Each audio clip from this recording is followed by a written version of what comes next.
চাওক অসম চৰকাৰখন দেউলিয়া হ'বলৈ যে গৈ আছে সেই কথাটো সকলোৱে উপলব্ধি কৰিব পাৰিছে কাৰণ কেৱল হিতাধিকাৰী সৃষ্টি কৰিবৰ কাৰণে চমক লগা কেতবোৰ আঁচনি দি থাকিলে ৰাজ্য এখনৰ অৰ্থনৈতিক উন্নয়ন কোনো কাৰণত হ'ব নোৱাৰে সেই কথাটো আমি সকলোৱে উপলব্ধি কৰা উচিত এই চৰকাৰখনে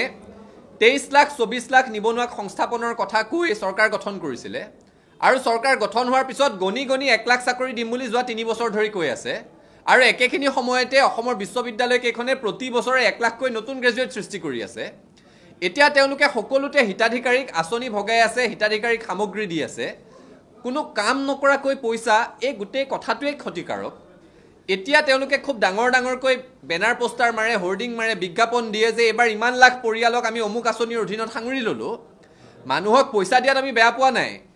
কিন্তু ৰাজ্য এখনৰ লাখ লাখ জনসাধাৰণ মাহে 1250 টকা পাবৰ কাৰণে এখন চৰকাৰৰ মুখলৈ যদি চাই থাকিব লগা হয় তেতিয়াহলে সেইখন ৰাজ্যৰ কিবা অৰ্থনৈতিক উন্নয়ন হৈছে বুলি কোনোবাই ক'ব পাৰিব নেকি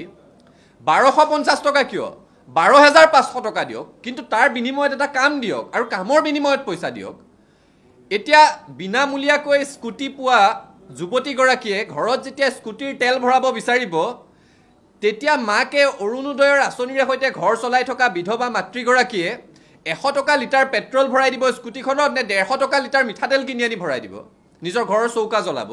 সেই কথাটো উপলব্ধি কিন্তু সকলোকে লাগিব বিনামূলীয়া কোনো আঁচনিয়ে ৰাজ্যৰ অৰ্থনৈতিক পৰিকাঠামো শক্তিশালী কৰিব নোৱাৰে আমাৰ ছাত্ৰীসকলে স্কুটি পাইছে ভাল কথা হৈছে আমাৰ মহিলাসকলে অৰুণোদয়ৰ আঁচনি পাইছে ভাল কথা হৈছে কিন্তু অৰুণোদয়ৰ আঁচনি দিওঁতে আপোনালোকে এটা কাম হাতত দিয়াৰ ব্যৱস্থা কৰক সংস্থাপনৰ ব্যৱস্থা কৰক হিতাধিকাৰী সৃষ্টি কৰি আপোনালোকে কেৱল নিৰ্বাচনী বৈতৰণি পাৰ হ'ব পাৰিব কিন্তু ৰাজ্যখন দিনে দিনে ঋণৰ বুজাত কুঙা হৈ আহিছে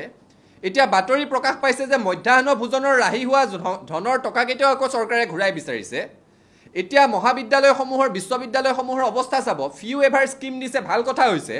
কিন্তু ফি ৱেভাৰ স্কিমৰ বিনিময়ত ৰাজকোষৰ পৰা যিখিনি পইচা মহাবিদ্যালয়সমূহে বিশ্ববিদ্যালয়সমূহে সময়ত পাব লাগে সেইখিনি পায় নে নাপায় বহু মহাবিদ্যালয় বহু বিশ্ববিদ্যালয়ৰ এতিয়া এনেকুৱা অৱস্থা যে মহাবিদ্যালয় সপ্তাহটো পাতিবলৈ বিশ্ববিদ্যালয় সপ্তাহটো পাতিবলৈ সৰস্বতী পূজা পাতিবলৈ নৱাগত আদৰণি সভা পাতিবলৈ পুঁজিৰ অভাৱ হয় কাৰণ সময়মতে চৰকাৰে দিব লগা পুঁজিখিনি ঘূৰাই নিদিয়ে কেৱল চমক সৃষ্টি কৰিবলৈ